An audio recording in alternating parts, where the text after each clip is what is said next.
Hello, good afternoon. In today's class, we will be discussing about Unit 5. In the previous classes, we have already discussed from Unit 1 to 4.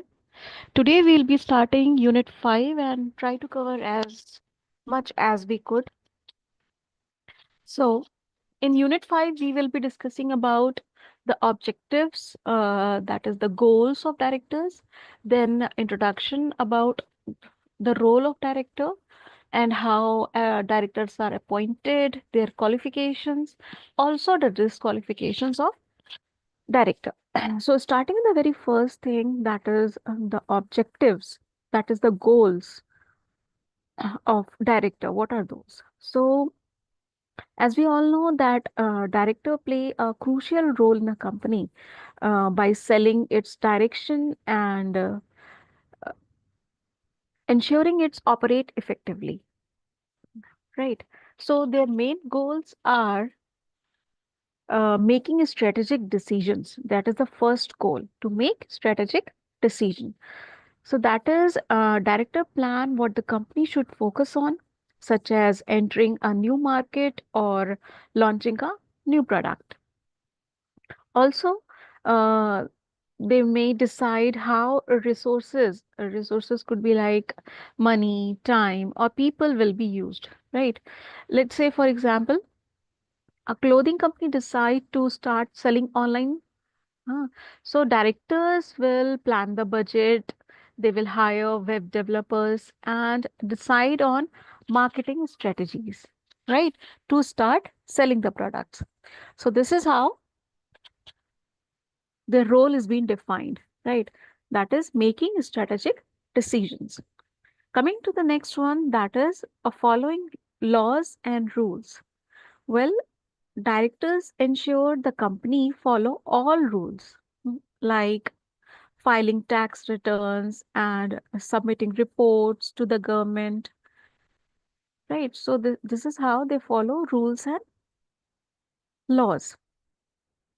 Let's say director of a construction company make sure that their project follows safety and environmental regulation, right? So over here we have taken an example of a construction company director. So उनका क्या role होगा? Their role will be to follow safety and environmental regulation. Yeah. Now, coming to the next goal of directors, it could be protecting stakeholders' interest. Well, stakeholders include shareholders, employees, customers, and suppliers.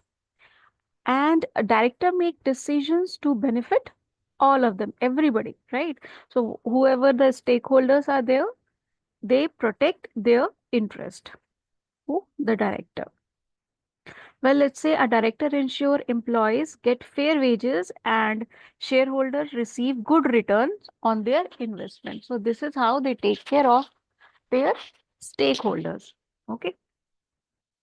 Now there a question arise, who are the stakeholders? Well, stakeholders are the people who are directly or indirectly related to a business. So those all people, maybe internally or externally, all the people who are affected by a business are termed as stakeholders.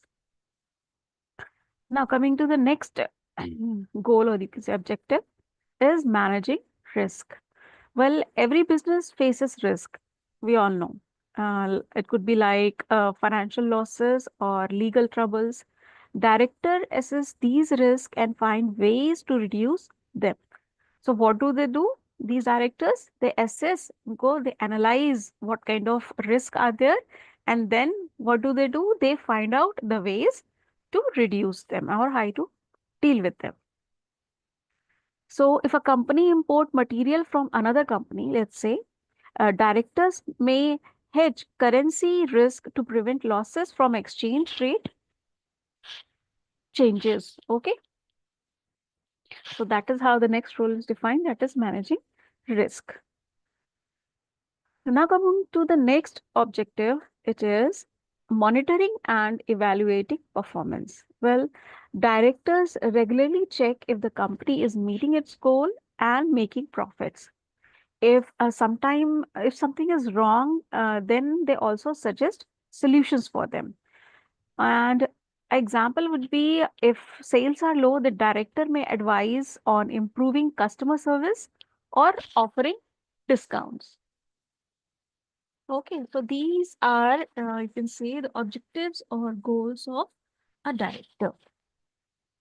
Now, coming to the introduction part, now we will briefly study about who the director is. So, you can say that directors are the leaders of a company. They act like the captain of a ship. Like we have a ship, you all know what ship is. So there is a captain who controls, who give directions, who is responsible for majorly all the activities. So that is a captain. Similarly, the role of a director is quite similar in context of a company. So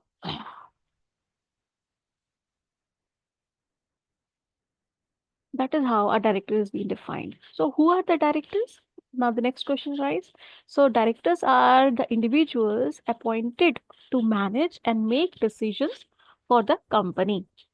So, they are also responsible for forming strategies, ensuring smooth operations, and protecting the company's interest. Right? So, these are directors. Now we will talk about various types of directors. There are various types. The first type is executive directors. Well, executive directors are actively involved in running the company. So, let's say a CEO who leads the company daily operations will be termed as a executive director. Then also we have non-executive directors, the next category. So these non-executive directors offer advice and guidance, but don't work full time in the company. So that's the major difference between executive and non-executive. Executive ones are actively involved, whereas non-executives one are no, but they give offer and guidance, but they are not full time. They do not work full time in a company. Now, the next type of director is dependent director. Well, unrelated to the company, ensuring unbiased decision making. Like an environmental expert in a mining company ensure compliance with laws. So that is an independent director. Now, under this, we will also study about the importance of a director. Why these directors are important in a company? Well, director make major decisions, ensure rules are followed, and maintain trust between the company and its stakeholders. So that's the importance of directors. Now we'll discuss about uh,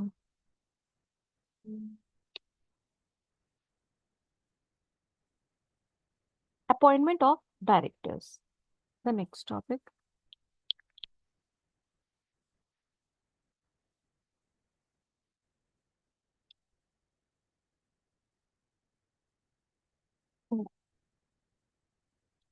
Well, the directors are appointed to ensure the company has a strong leadership.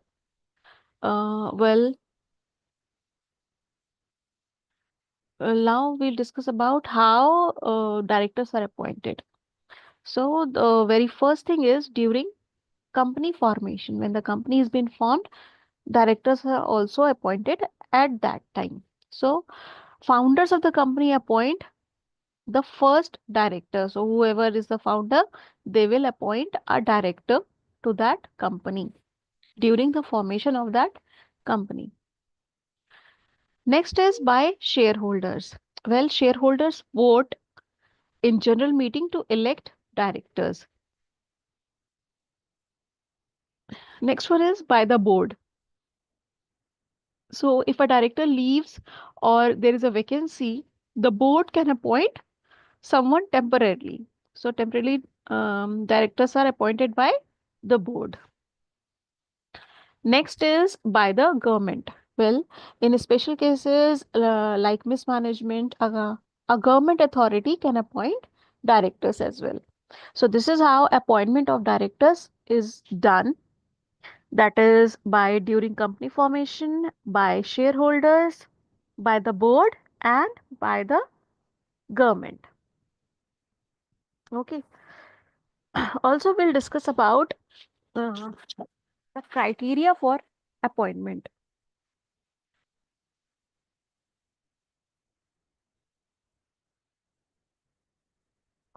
The person must have experience or knowledge to contribute to the company. That is the first criteria.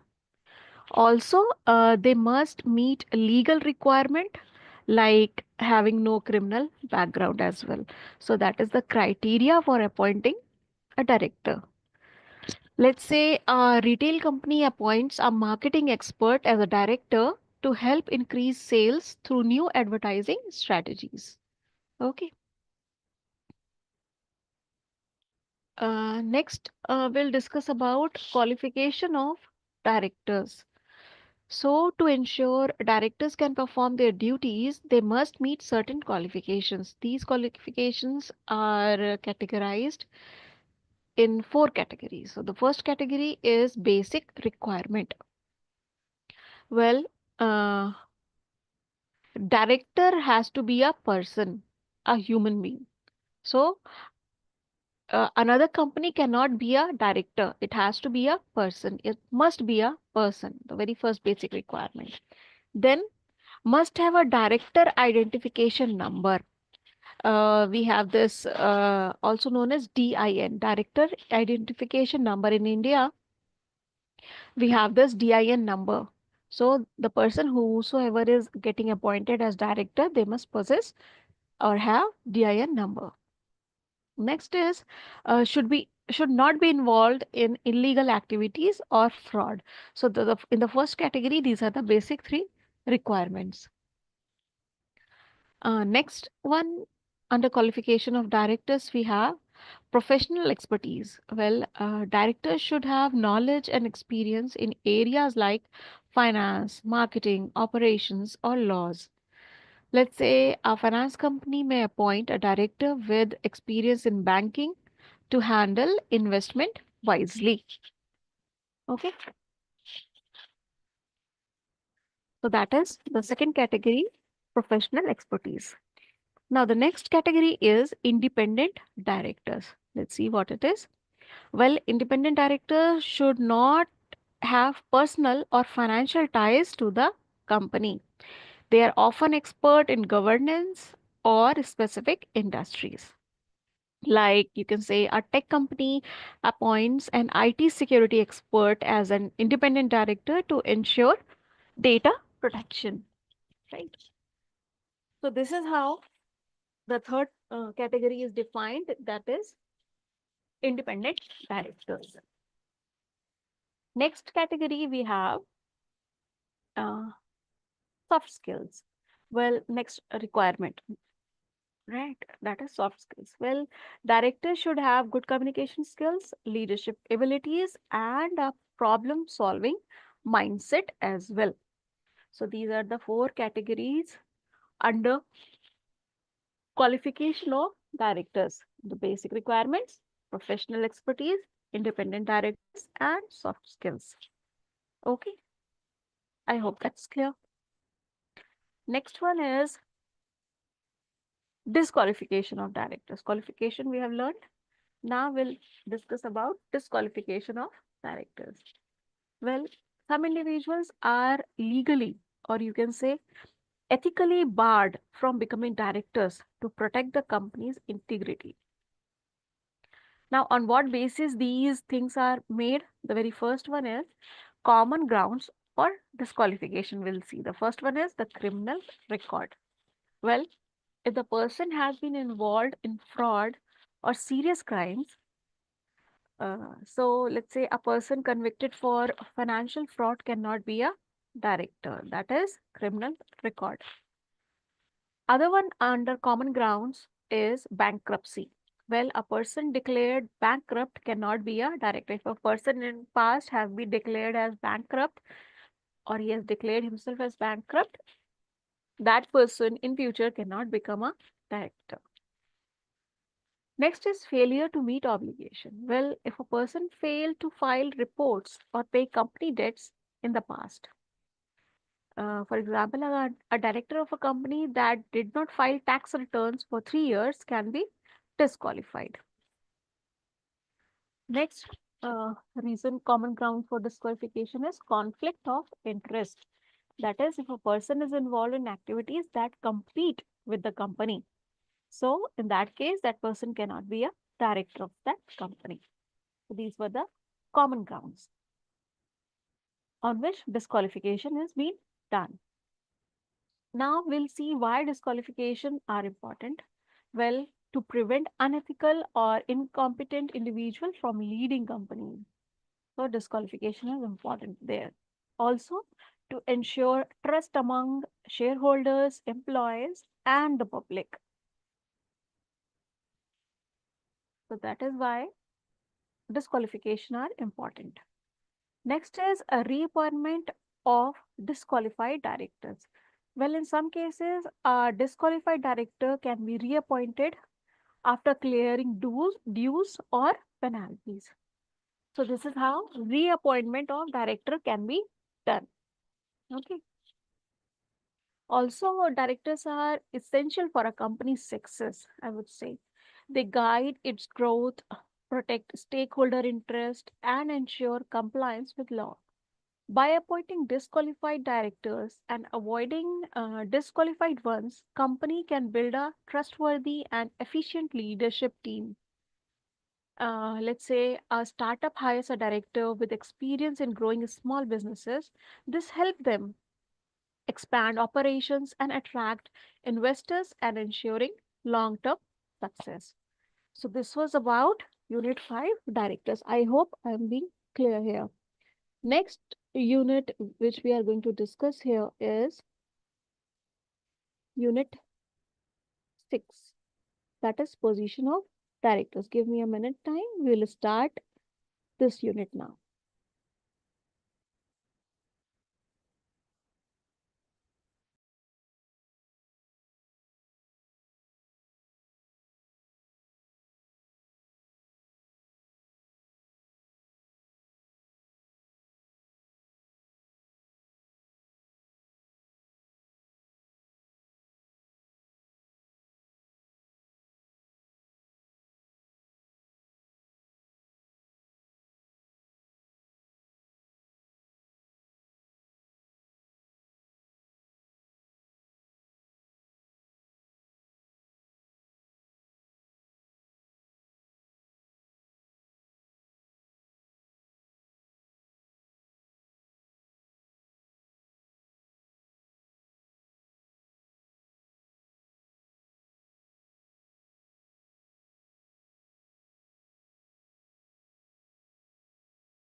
Well, now coming to Unit 6, that is position of directors.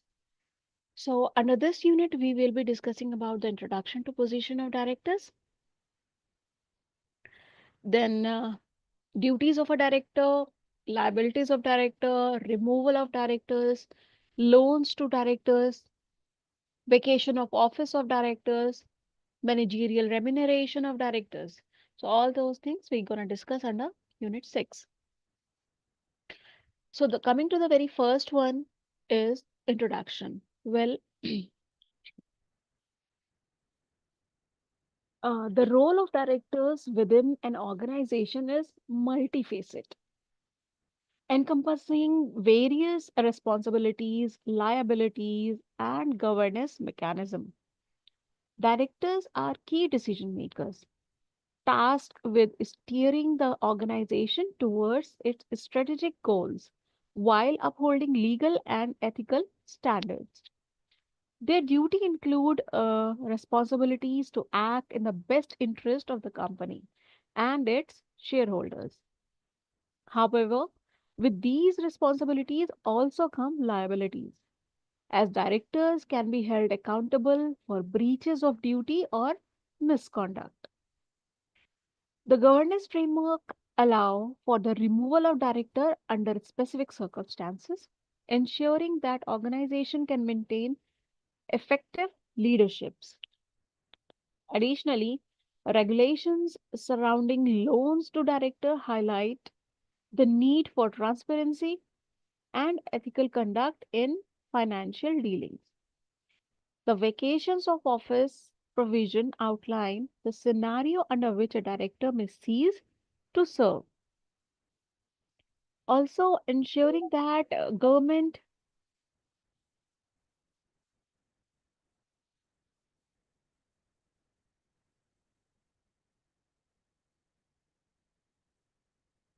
the vacation of office provision outline the scenario under which a director may cease to serve, ensuring that governance remain adaptable to changing circumstances. Lastly, managerial remuneration to directors raise essential questions about compensation structures and their alignment with organizational performance and shareholder interest.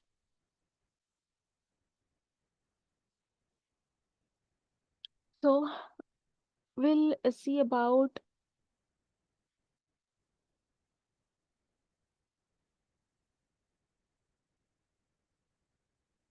directors are pivotal in strategic decision making and governance.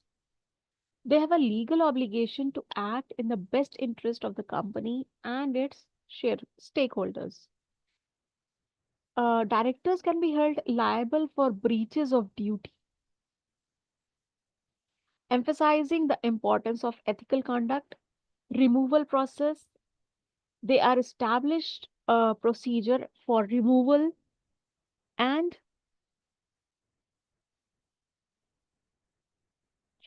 for removal of directors to maintain effective leadership.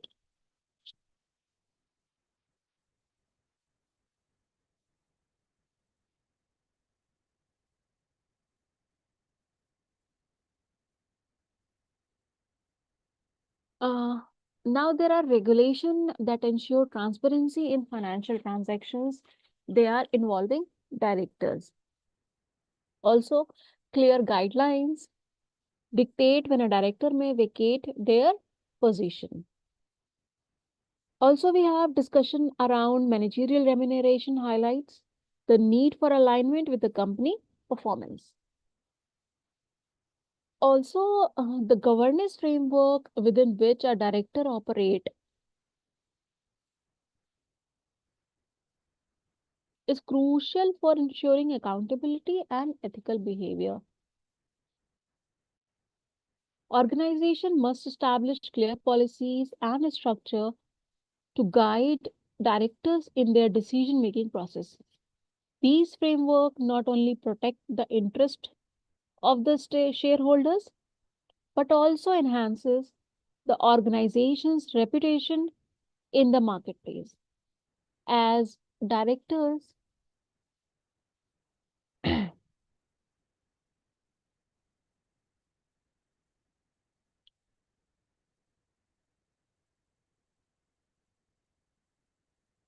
navigate complex business landscapes, adhered to governance principles between paramount of fostering trust and integrity in leadership. Now we will understand about their duties.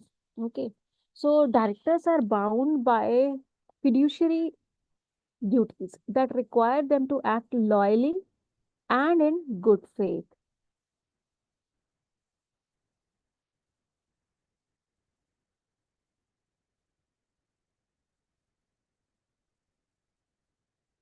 This includes the duty of care, that is, acting with the prudence that a reasonable person would exercise in similar circumstances, and the duty of loyalty, which mandates avoiding conflict of interest.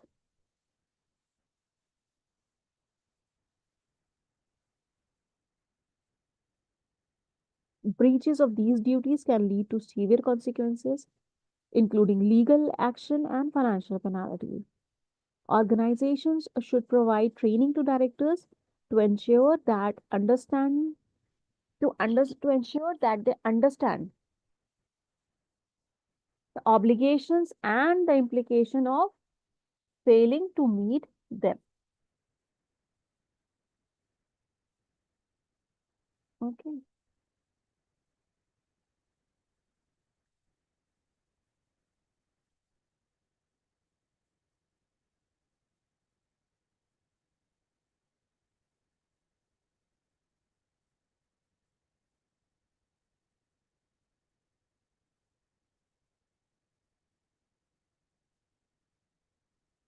Now we will discuss about liabilities and risk management. Well, the potential liabilities faced by directors can vary significantly.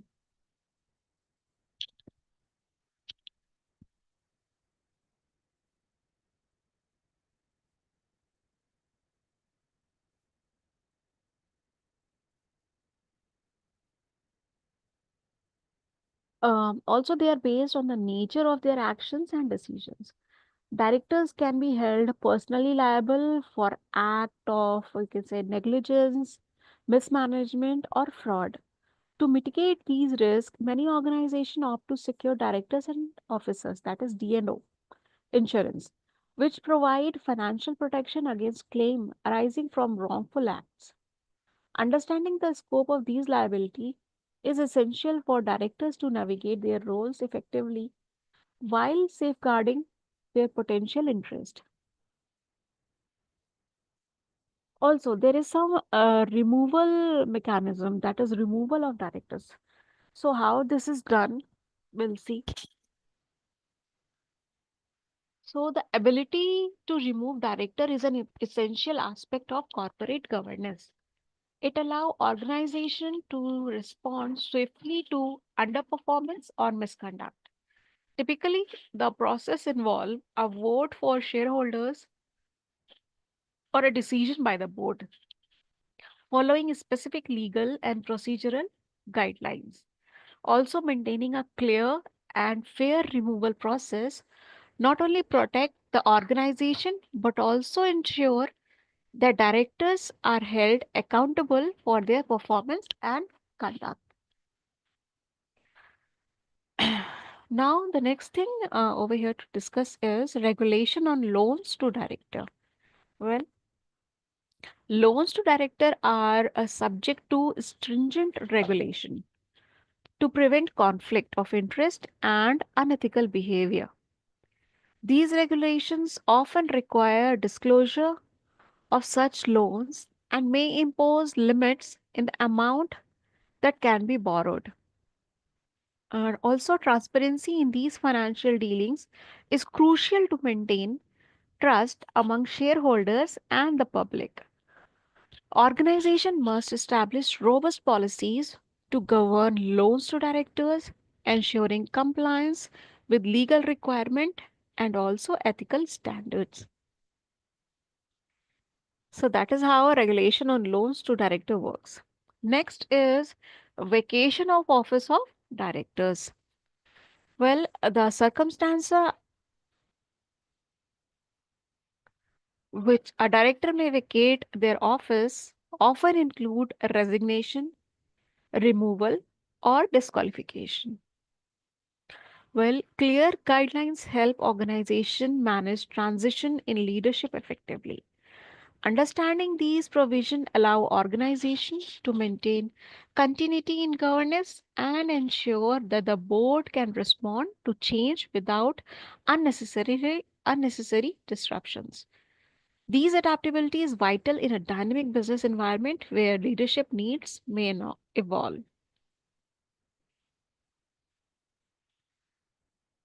Also, the next thing over here I can see is managerial remuneration to directors. Well, the topic of managerial remuneration, particularly for directors, is often continuous. Stakeholders are increasingly scrutinizing compensation packages to ensure they align with company performance and shareholder interest as well. So, excessive remuneration can lead to shareholder unrest and damage the organization's reputation. Therefore, organization must implement compensation structure that reflect performance metrics and foster long-term value creation. Engaging stakeholders in discussion about remuneration can enhance transparency and also the trust. So that is how the managerial remuneration to the director works. Well, the role of directors is very important to the success and governance of an organization. By understanding their duties, their liabilities, and the framework governing their actions, directors can navigate their responsibility more effectively. Ensuring transparency, accountability, and ethical behavior is essential for maintaining stakeholders' trust and fostering a positive organizational structure. As the business landscape continues to evolve, a director must remain vigilant, also adaptive, ready to meet the challenges that lies ahead while upholding their commitment to the organization they serve. So this was all about position of directors. Now, the next unit we're gonna discuss over here is 1 minute. Let me check. Is unit 7, that is concept of corporate governance. Give me a minute. We'll start this unit in a minute.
Okay, we will now discuss about corporate governance. Well, in this unit, we will be discussing about the concept, the meaning, importance, approaches to corporate governance, and the last thing is relationship between corporate governance and corporate social responsibility. Well, corporate governance is the system by which business corporations are directed and controlled. It is a field in economics that investigate how to secure or innovate efficient management of corporations by the use of incentive mechanisms such as contracts, organization design, and litigation legislation. It also deals with the ways in which suppliers or finance or to corporation assure themselves of getting a return on their investment. Now, talking about the concept of corporate governance, a company is an artificial or unnatural entity concerned with achieving the following goals. What are the goals? That is continuity, that is succession planning, where a corporate enterprise may continue as a working unit, or stimulating the enterprise so that it is capable of identifying the opportunities available at a particular time. or facilitating constructive challenges within the business, and identification of a right challenges so as to make appropriate allocation of resources. Also, a company attempt to achieve these objectives through a group of people known as the board of directors. But the interest of these board may not always match those of the shareholders. Okay, so because of various reasons, as such, there is a need for corporate governance. So corporate governance is drawn from diverse field. You can say by law, economics, ethics, politics, management, finance, and so on. So when we talk about the scope of corporate governance, the very first thing comes is a structuring of boards. Well, it covers aspect relating to the composition of board, representation of insiders and outsiders on the board, role of non-executive and independent directors. That's the first thing. Next is corporate procedures. Well, it covers aspects like conveying of board meetings, frequency and attendance of board meetings, fulfilling information requirement of the board for decision making, contribution of variables, board committees like audit committee, compensation committee, a stakeholders grievance committee, etc. So next is enhancing of shareholder participants. It disclosure of financial information and fulfilling shareholders' right. Also, the last one is industrial democracy, through which co-determination of board setting up of ESOPs and representation of institutional investors. Well, corporate governance is a system which involves the distribution of rights and responsibilities among various participants in the corporations, you can say, such as boards, management, shareholders, and other stakeholders. It spells out the rules and procedures for making decisions about corporate affairs. It also includes structures, processes, cultures, and systems through which a company sets its objective, determine the mean of attaining those objectives, and monitoring its performance. Now, when we talk about the objectives of corporate governance, the very first thing comes is the installation of properly structured board, which is capable of testing independent and objective decisions. Also, ensuring a properly balanced board having representation of an adequate number of non-executive independent directors, okay, capable of taking care of the investor of all the stakeholders. Also, adoption of transparent procedures and practice in decision making by an informed committee of board members,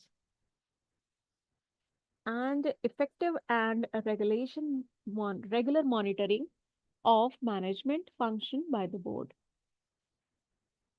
Next is disclosure to shareholders with a view to help them become informed to the relevant development impacting the company, and exercise of effective control on corporate affairs by the board at all times. Next, we'll discuss about the importance of corporate governance.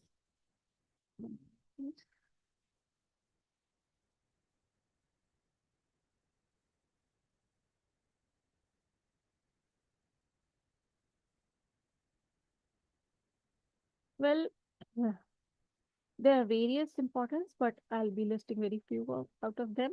It is ensuring that the company is run in legal and ethical measures, building control at the top that will cascade down the organization hierarchy, ensures there is a suitable balance of power in the board of directors and makes the board of directors responsible for monitoring and managing risk,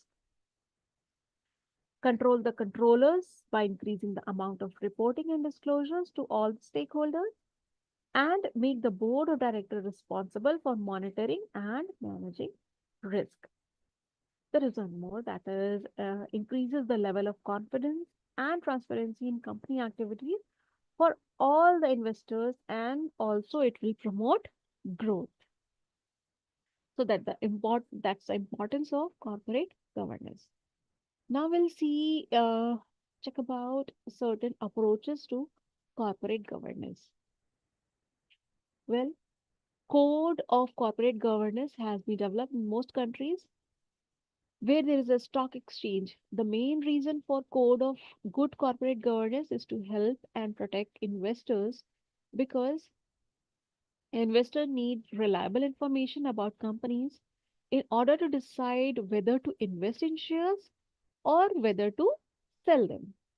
So, investors should also be provided with other information to help them make their investment decisions, such as information about future prospects of the company, internal control, and risk management, all those. Well, code of corporate governance are applied to major stock market companies, that is, companies quoted on stock exchange, where as other companies can normally decide what system of corporate governance they want, and they are not required to comply with any established principles or rules. However, these companies may decide to follow these rules if they think that it is ethically correct to do so, or it will improve the performance of the company. Okay. Well, there is one rule based approach to corporate governance which says a rule based approach to corporate governance is based on the view that companies are required by law or any other form of regulation to comply with established principles of good corporate. Well, there are certain advantages to these approaches. First advantage is companies cannot ignore the rules.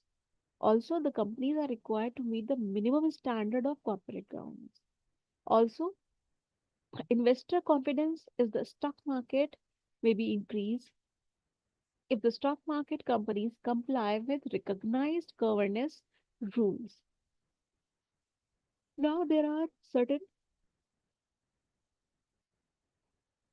disadvantages as well. So, the same rule might not be suitable for every company, as the circumstances of each company are different. We all know. So, there are some aspects of corporate governance that cannot be regulated easily, such as negotiating the remuneration of directors, deciding the most suitable range of skills and experience for board of directors, and assessing the performance of the board and its directors. So this was a rule-based approach. Now there is one more approach which is known as principles-based approach. Well, a principle-based approach to corporate governance is an alternative to the rule-based approach. It is based on the view that a single set of rules is inappropriate for every company. Circumstances and situations differ between companies. Therefore, it is said that corporate governance code should be applied to all major companies. But the code should consist of principles, not rules.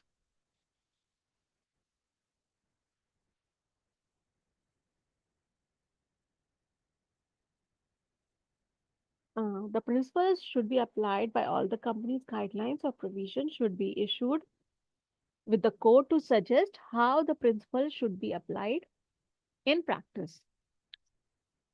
Also, as a general rule, companies should be expected to comply with the guidelines or provisions. However, the way in which the principles are applied in practice might differ for some companies, at least for some time. So companies should be allowed to ignore the guidelines if this is appropriate for the situation and circumstances.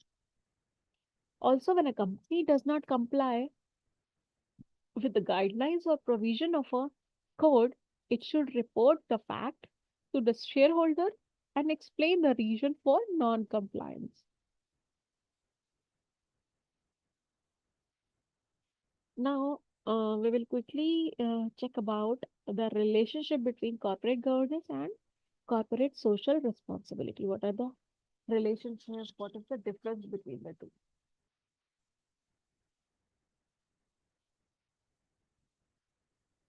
Well, corporate governance is ensuring that the organization runs in a responsible manner by ensuring accountability, transparency, and compliance with the due regards to its key stakeholders. It is the whole set of legal, cultural, and institutional arrangements that determine what publicly traded corporations can do, who can control them, how that control is exercised, and how the risk and returns from the activities they undertake are allocated. Well, CSR is corporate form of regulating integrated into the business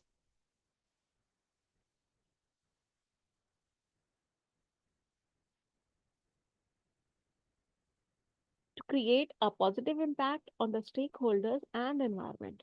CSR is a concept where the companies integrate social and environmental concerns in their business operations and in their interaction with their stakeholders on voluntary basis.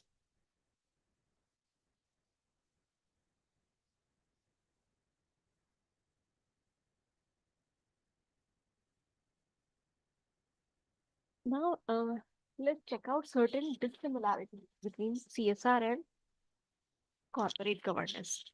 Well, corporate governance is related to profit maximization and protection of those who have provided capital.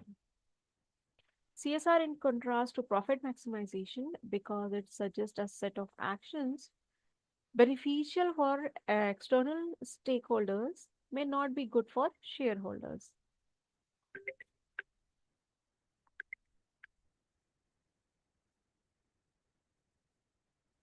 Also, managers hire focus to maximize the value of firm would behave unethically by being socially responsible. They may raise external stakeholders' value at the expense of shareholders' wealth and maximization. Now I'll check out certain similarities between CSR and corporate governance. Well, CSR is gradually getting integrated into corporate governance practices. It is also based on the concept of self governance, which is related to, you can say, external, legal, and regulatory mechanism. Whereas corporate governance is widest control of mechanism within which a company takes its management decision. Also, both corporate governance and CSR focus on the ethical practices in the business, the responsiveness of the organization and its stakeholders, and the environment in which it operates. Also, corporate governance and CSR result into better image of organization and directly affect the performance of an organization. Well, corporate governance, you can say, is a system by which business corporations are directed and controlled.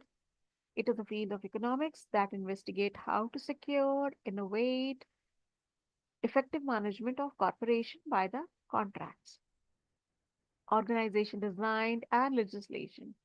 It also deals with the way in which suppliers to finance to corporation assure themselves of getting a return on their investment.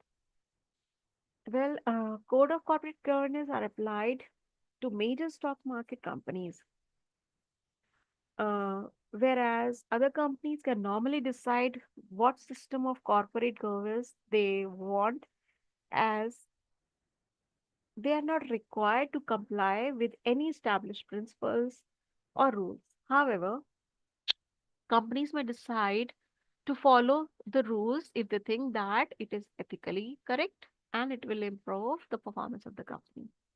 Also, briefly, when we talk about CSR, it is a corporate form of regulation integrated into the business model to create a positive impact on the shareholders and the environment. CSR is a concept whereby companies integrate social and environmental concerns in their business operations and in their interaction with their stakeholders on voluntary basis. So this is how corporate governance is being defined. And we have discussed about the approaches to corporate governance and the relationship between corporate governance and corporate social responsibility. Well, with this, we are done with our. We will be continue. We'll continue with the next topic, that is company secretary, in tomorrow's class. So, for any doubts and clearance, I'm here for remaining 2 minutes. Class is remaining over here. So, I'm present. If anybody has any question, they can put in the chat box or unmute and ask me. Okay, thank you.